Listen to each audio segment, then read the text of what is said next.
जय हिंद दोस्तों। आज हम लोग नया चैप्टर चालू करते हैं। मैथ का भी हम लोग दूसरी प्रश्न वाली ख़त्म की है। अब हम लोग तीसरी प्रश्न वाली पढ़ते हैं, अर्थात 3.1। इसमें मात्र 3 तो सवाल है। 3.1 में मात्र 3 तो सवाल है ना। इसको देखिए ध्यान से। और क्या सवाल है, अर्थात एक ग्राफ ही है, ध्यान से देखिएगा। और हर एक साल एग्ज़ाम में, माध्यमिक कक्षा के एग्ज़ाम में 5 नंबर का आता है, ध्यान रखिएगा। एक खानदानी सवाल है, अतः इसको कंप्लीट करना जरूरी होता है। देखिए मैं सवाल पढ़ रहा हूँ, ध्यान से सुनिए। सवाल कह रहा है 1 नंबर, आफ्ताब अपनी पुत्री से कहता है, यानी कि अपनी बेटी से कहता है 7 वर्ष पूर्व। पूर्व का मतलब मैं यहाँ लिख दे रहा हूँ। पूर्व माने होता है पहले, पश्चात माने बाद। ये कुछ वर्ड है, महत्वपूर्ण है, इसका मीनिंग जानना जरूरी होता है, तो सवाल आपको समझने में सहायता मिलेगी। तो आफ्ताब अपनी पुत्री से कहता है 7 वर्ष पूर्व, यानी 7 वर्ष पहले मैं तुमसे 7 गुनी आयु का था। देखिए ध्यान से, आफ्ताब 7 साल पहले कह रहा है अपनी बेटी से कि तुमसे मैं 7 गुनी आयु का था। तो ध्यान रखिएगा, जिससे तुलना किया जाता है उसी को पहले मान लिया जाता है। अगर मैं कहूँ कि मेरी उम्र सामने वाला से दुगुना है, इसका मतलब सामने वाले से दुगुना है। अगर सामने वाला 10 साल का है तो मैं 20 साल का हूँ, दुगुना माने 10 का दुगुना। अगर सामने वाला 100 साल का है तो 100 दूना 200, मैं 200 साल का हूँ। सॉरी, देखिए चाहे गुना गुनी कहते होगे। यदि मैं कहूँ कि मेरी उम्र सामने वाले उम्र से 10 साल अधिक है, यानी सामने वाला, यानी अगर सामने वाला 50 साल का है तो 10 साल ज़्यादा, यानी मैं 60 साल का हूँ। अगर मैं कह रहा हूँ कि मेरी उम्र सामने वाला के उम्र के 10 साल कम है, यानी कम है सामने वाला से, तुलना किससे हो रहा है इसको समझना जरूरी होता है। तो सामने वाला अगर मैं ले लूँ 100 साल तो 10 साल मेरी कम, यानी 90। तो सबसे पहले ध्यान देना है कि जिससे तुलना हो उसी को पहले कुछ मान लीजिए। अब माना उसी को जाता है जिसके बारे में कुछ पता नहीं हो। देखिए, तो कह रहे आफ्ताब कि 7 वर्ष पहले मैं तुमसे 7 गुनी आयु का था। तुम यानी तुमसे मैंने किसके लिए आया है, या उसके बेटी के लिए आया है, यानी अपना बेटिया से 7 गुना था। कब? 7 साल पहले। तो पहले उसकी बेटी की उम्र पता होनी चाहिए, है ना।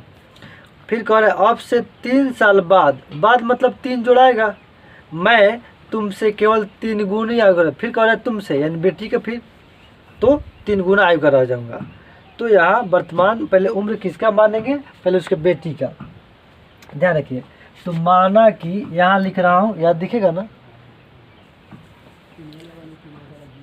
दिखेगा ना। माना कि आफ्ताब का उम्र और उसके पुत्री का,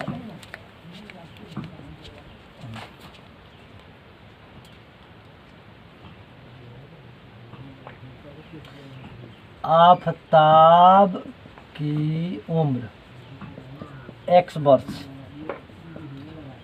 तथा उसके पुत्री का उम्र Y वर्ष। तो मानते हैं इसलिए कि पता नहीं है। प्रश्न से यहाँ कमा देंगे, और प्रश्न से कहने का मतलब है कि प्रश्न पढ़ेंगे और उसके अनुसार चलेंगे। तो प्रश्न कह रहा है कि 7 वर्ष पहले। अब बताइए 7 साल पहले जो भी उम्र होगा, अगर बेटिया का उम्र कम होगा तो आपका भी उम्र कम होगा। मान लीजिए कि 10 साल पहले आप 50 साल के थे, तो 10 साल पहले यानी 10 साल आप भी कम हुए होंगे, तो वर्तमान में आएगा तो 60 साल का हो जाएंगे। तो क्या आपका उम्र कम होगा तो पापा जी का उम्र बढ़ेगा क्या? नहीं, ध्यान रखिएगा, उनका भी उम्र घटेगा। अब बढ़ेगा तो दोनों का बढ़ेगा, क्योंकि उम्र के बीच का जो गैप होता है ना, हमेशा बराबर रहता है। मान लीजिए आपकी जन्म हुई, उस समय आपके पापा श्री का उम्र 20 साल का था, और आपके पापा श्री अब 30 साल के हैं, तो आप कितने साल के हैं? 10 साल के हैं, है ना। और ध्यान रखिए, जब आपकी जन्म हुई तो आपके पिताश्री की उम्र 20 साल, और अब वो 30 साल के हैं, यानी कि आप 10 साल के हैं, ठीक है। अब कह देते कि नहीं वो 40 साल के हैं, अगर पिताश्री 40 साल के हैं तो आप कैसे साल के होंगे, ध्यान रखिएगा। यानी उम्र का गैप हमेशा बराबर रहता है, ध्यान रखिएगा। अतः एक्स वाई अगर 7 साल पहले जाइएगा तो ये भी जाएगा और ये भी 7 साल कम होगा, ठीक है ना। ये नहीं कि केवल इसी का कम नहीं, दोनों का कम होगा। 7 साल पहले मैं तुमसे 7 गुनी आयु, तुमसे माने बेटिया से, और बेटिया को माने वाई, तो बेटिया से 7 गुनी आयु का था। कैसे हुआ है समझ में आया। चलिए यहाँ लगाते हैं, हल कीजिए। एक्स माइनस 7 वाई और माइनस 49। जब रैखिक समीकरण के व्यापक रूप पे ले जाएंगे तो x माइनस 7 ऐसा इधर लाइए, माइनस 7 वाई प्लस 49, इसको सही कीजिएगा। x माइनस 7 वाई और माइनस 7 प्लस कैसे हो गया, यहाँ बराबर थोड़ी होगा क्योंकि इधर आ गया है, बराबर 0 होगा। क्या होगा, बराबर 0 होगा। माइनस 7 प्लस 49 चिन्ह अलग अलग है, घट जाएगा, तो क्या आ जाएगा, ध्यान रखिएगा, माइनस प्लस 42। यहाँ तक किसी को दिक्कत है, या ध्यान दीजिए। 7 वाई इधर आएगा तो माइनस 7 वाई, और माइनस 49 इधर आएगा तो प्लस 49, तो माइनस 7 और प्लस 49 चिन्ह अलग अलग है, घट जाएगा, तो 49 में 7 जाएगा 42, प्लस का चिन्ह है। समीकरण नंबर 1 आगे कह रहा है, अब से 3 साल बाद, देखिए ध्यान से, तो 3 साल बाद एक्स वाई, तो 3 साल ए में बढ़ेगा, 3 साल ए में बढ़ेगा, ठीक है। तो 3 साल बाद मैं तुमसे 3 गुनी आयु का रह जाऊंगा, फिर तुमसे यानी बेटिया से। अब इसको हल करेंगे, एक्स प्लस 3 वाई गुना हो जाएगा, प्लस 3 3 9, ये 3 से गुना हुआ है। अब इसको रैखिक समीकरण का व्यापक रूप बनाएंगे तो सब इधर लाएंगे, एक्स प्लस 3 हाई माइनस 3 वाई हो जाएगा, हाई है जाएगा तो माइनस 9 बराबर 0। कोई दिक्कत नहीं ना। चलिए इसको सही से सजाइएगा, तो एक्स माइनस 3 वाई और प्लस 3 और माइनस 3 घट जाएगा तो माइनस 6 बराबर 0। कोई यहाँ तक दिक्कत नहीं ना। इस समीकरण नंबर 2 है, यहाँ तक दिक्कत नहीं ना है, दिखाई दे रहा है, बना गया। देखिए ध्यान से, अब 2 ठो समीकरण बन गया, इसको ग्राफीय विधि से हल करना है, ठीक है। खुद सवाल में कह रहा है, तो ग्राफीय विधि से हल करने चलते हैं। ध्यान से सुनिए, ग्राफीय विधि से कैसे हल करते हैं। यहाँ मैं लिख रहा हूँ इस साइड में, इधर पूरा दिखेगा ना।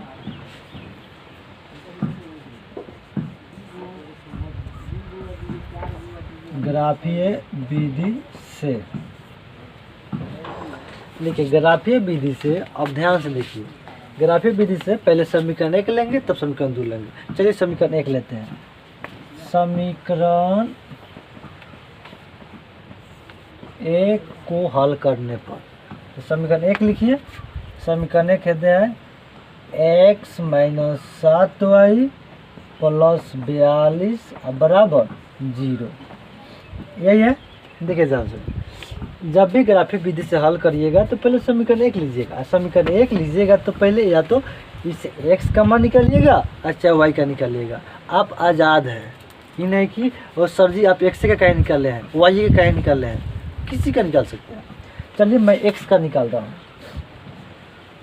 x का निकालेंगे तो जिसको निकालेंगे उसको इधर रखिए और सबको लतिया के उधर भेज दीजिए, है ना।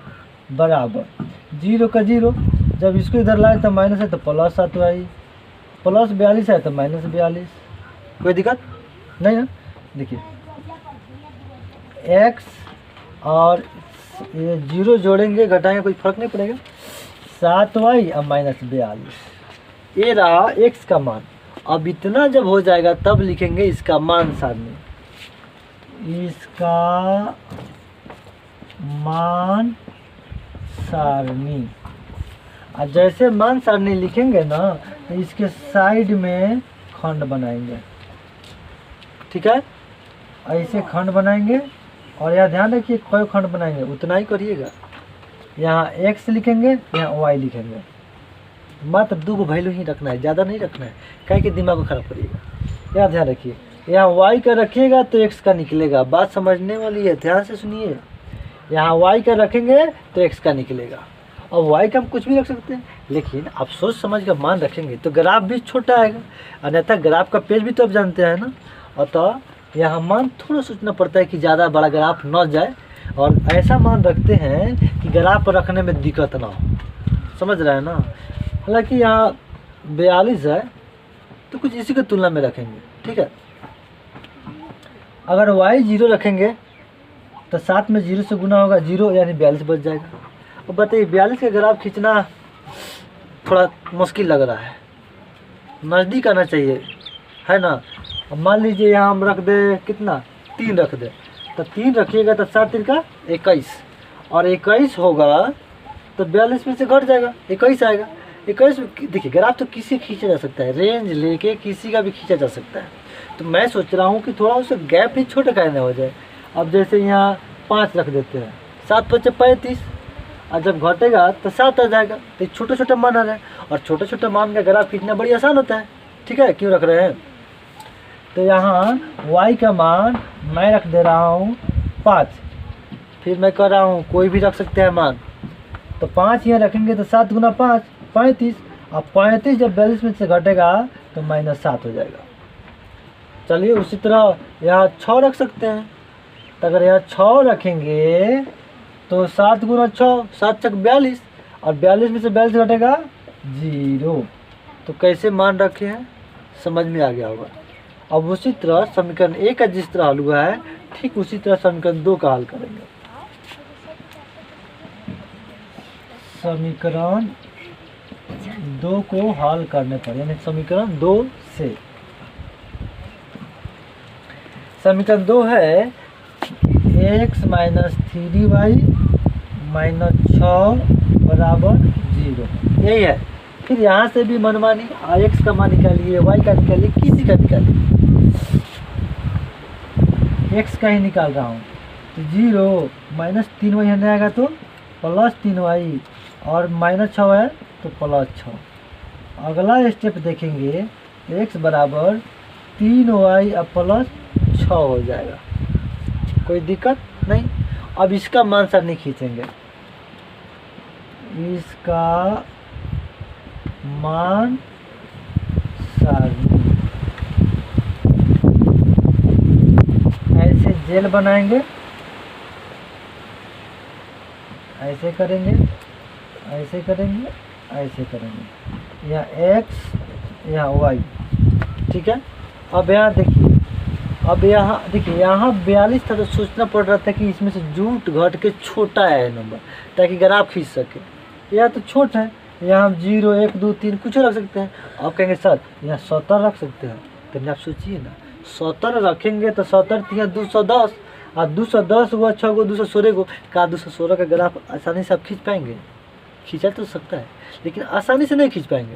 तो काहे के लिए, पता है आपको कि आगे गड्ढा है, गिरेंगे तो मुंह फूट जाएगा, फिर आप आजमा क्यों रहे हैं, ठीक है ना। अतः जब यहाँ छोटा नंबर हो तो छोटा छोटा रखिएगा, और जब बड़ा नंबर हो ना तो ग्राफ पे बड़ा बड़ा रखिएगा, ताकि जुटने घटने पर छोटा नंबर है और खींचने में आसानी हो। अब देखिए यहाँ अगर y का मान 0 रखूँ तो 3 गुना 0 तो 0 हो गया, और 0 में 6 जोड़ेंगे तो 6 हो जाएगा, कोई दिक्कत नहीं। अब देखिए अगर यहाँ 1 रखते हैं, 1 तो 3 एकम 3 और +6 9 आ जाएगा, तो 9 भी ग्राफ खींच सकते हैं, लेकिन देख रहे हैं ना तनिष्क को बड़का आ रहा है, ये भी ठीक है, ये भी खींच सकते हैं। अगर वही प्लस में रख दे तो और ये आसान होगा, प्लस में रख दे तो प्लस में तो 9 आ गया। अगर -1 रखेंगे यहाँ y के लगे, देखिए यहाँ रफ पड़ रहा है, x बराबर 3y + 6, यही है ना।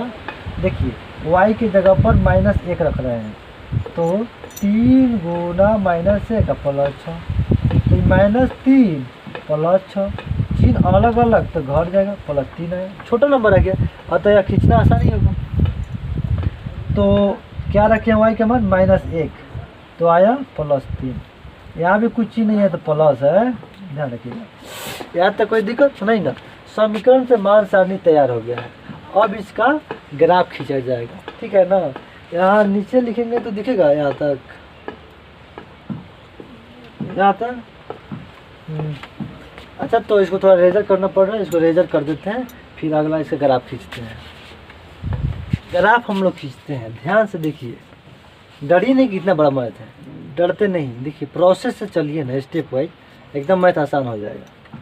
तो सबसे पहले आप 2 अक्ष खींचेंगे, x अक्ष, y अक्ष, ठीक है, x डैश, y डैश, ये हो गया। और यह मूल बिंदु होता है।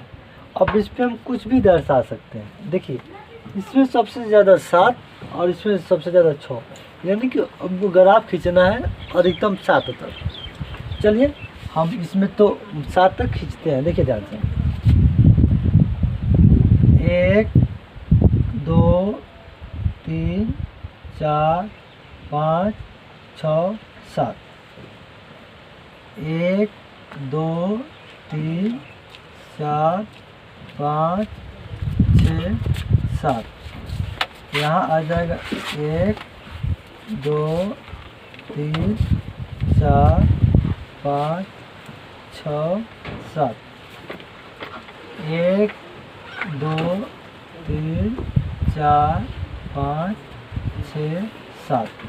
अब इसका मान बैठाते हैं, ध्यान रखिएगा, x अक्ष पर ये मूल बिंदु है, मूल का मतलब 0 0, मूल बिंदु का निर्देशांक 0 0 होता है। और x अक्ष पर चलेंगे ना तो ध्यान रखिएगा 0 0 से इस साइड प्लस होता है, अर्थात +1 +2 +3 +4 +5 +6 +7। अब यही चीज़ इधर माइनस में आ जाएगा, -1 -2 -3 -4 -5 -6 -7। चलिए अब y अक्ष पे दर्शाते हैं, तो ऊपर जाएंगे तो प्लस, ठीक है, +3 +4 +5 +6 +7, और नीचे जाएंगे तो -1 -2 -3 -4 -5 -6 -7। देखिए ग्राफ पर संख्या को मैंने दर्शा दिया, अब चलते हैं इस पॉइंट को दर्शाते हैं कि कैसे दर्शाते हैं। देखिए दर्शक, समीकरण फर्स्ट का जब देखिएगा तो यहाँ x का मान -7 और y का 5 दर्शाना है। पहले वाला जो बिंदु होता है ना वो x का मान होता है, और दूसरा जो होता है वो y का मान होता है। जैसे x -7, तो आप खुद सोचिए x का मान माइनस वाला चाहिए, तो माइनस ये x अक्ष है, इसी पर देखेंगे क्या, इस पर देखेंगे, क्यों, अरे ये तो y अक्ष है, x अक्ष पर देखना है ना, तो x पर -7 और -7 तो माइनस की तरफ, यानी -7 यहाँ है, ठीक है। तो हमको देखना है, क्लियर हो गया कि हमको यहीं से चलना है, लेकिन इसके ऊपर जाना है, ठीक है, कि नीचे जाना है, ये पता तब चलेगा जब y का मान देखिए, y के मान 5 है और कुछ नहीं चिन्ह दिख रहा है, माने प्लस, अर्थात y पे चलना है प्लस की तरफ। तो बताइए y पर, हाई y हो गया, तो प्लस ऊपर है कि नीचे, ऊपर है, और कहाँ तक चलना है, 5 तक। तो ध्यान रखिएगा 5 यहाँ है, इसका मतलब जस्ट इसी के सामने बिंदु 5 तक चलना है। तो यहाँ बिंदु मैंने क्यों लिया, बात समझिए। तो यहाँ लिखेंगे x का -7 और y का 5, ठीक है। उसी तरह x का मान 0, तो 0 कुछ भी आएगा तो यही रह जाएगा, और अब y का देखेंगे तो पता चलेगा कि किधर जाना है। तो y का यहाँ +6, और +6 माने ऊपर, यानी कि इसी मूल बिंदु पर ऊपर की तरफ जाना है। तो पहले x लिखेंगे तब y। सवाल देखिए ध्यान से। अब तो कहेंगे सर 6 और 0 काहे नहीं लिखे हैं, तो क्यों लिखे?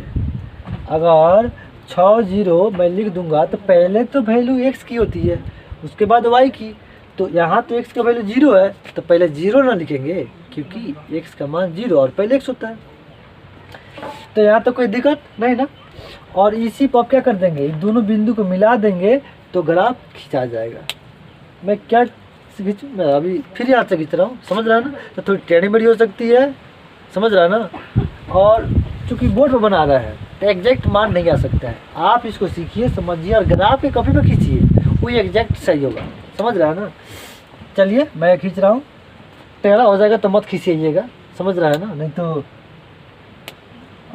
चलिए मैं खींचता हूँ। हालांकि हमको लग रहा है सीधा खींचा गया है ना, थोड़ा सा इधर कर दो। तो ये हो गया समीकरण 1 का ग्राफ। तो इसको लिखेंगे, समीकरण 1 का ग्राफ है, किसका ग्राफ है, यहाँ लिखेंगे x माइनस 7y प्लस 42 बराबर 0 का ग्राफ लिखिए तो, अच्छा आलेख लिखिए तो। क्लियर। अब पहले का समीकरण के साथ जैसे किए हैं ठीक वैसे ही समीकरण 2 के साथ करेंगे। चलिए करते हैं। यहाँ आएंगे तो x का मान +6, y का मान 0। चलिए x प्लस है तो x पर देखना है प्लस इधर है, तो यहाँ। अब यहाँ से ऊपर की तरफ जाना है कि नीचे की तरफ, इसके लिए y का मान देखिए। y 0 है, माने कि हिल डुल कहीं नहीं करना है, यहीं पे रह जाना है, समझे। 6 और 0, कोई दिक्कत नहीं। अब देखिए x का मान +3 यानी कि यहाँ है। अब इससे ऊपर जाना है कि नीचे जाना है, y का मान देखिए, y का मान -1, माइनस में है माने नीचे जाना है, नीचे। तो ध्यान दीजिए 3 से 1 कदम, चूँकि हमको कहाँ जाना है, 1 के पास, -1। और पहले x का मान लिखते हैं, अतः 3 और -1। यहाँ तक किसी को दिक्कत नहीं ना। देखिए ध्यान से, अब ये दोनों बिंदु को मिला देंगे तो ग्राफ खींचा गया। चलिए इसको भी मिलाते हैं, घुसाइएगा नहीं, थोड़ा टेढ़ा मेढ़ा हो ही सकता है।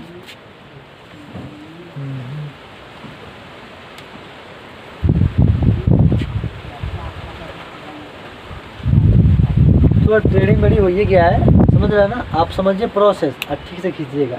और ये समीकरण 2 का आलेख है।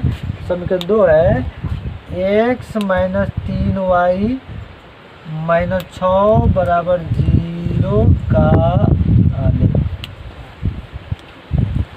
ये पूरी प्रोसेस हो गई, ग्राफीय विधि से ऐसे ही बनाते हैं और हल हो गया। देखिए तो एक बात ध्यान रखिएगा, मैंने बोर्ड पर ऐसे किया है, आप इसी प्रोसेस को ग्राफ के काउंट पर कीजिए, वो एग्जैक्ट आएगा। ठीक है, मैं उम्मीद करता हूँ कि आप लोग समझ गए होंगे। फिर मिलते हैं इसी चैप्टर के अगला सवाल, अगले क्लास से मिलते हैं। चलिए तब तक आप प्रैक्टिस कीजिए। जय हिंद।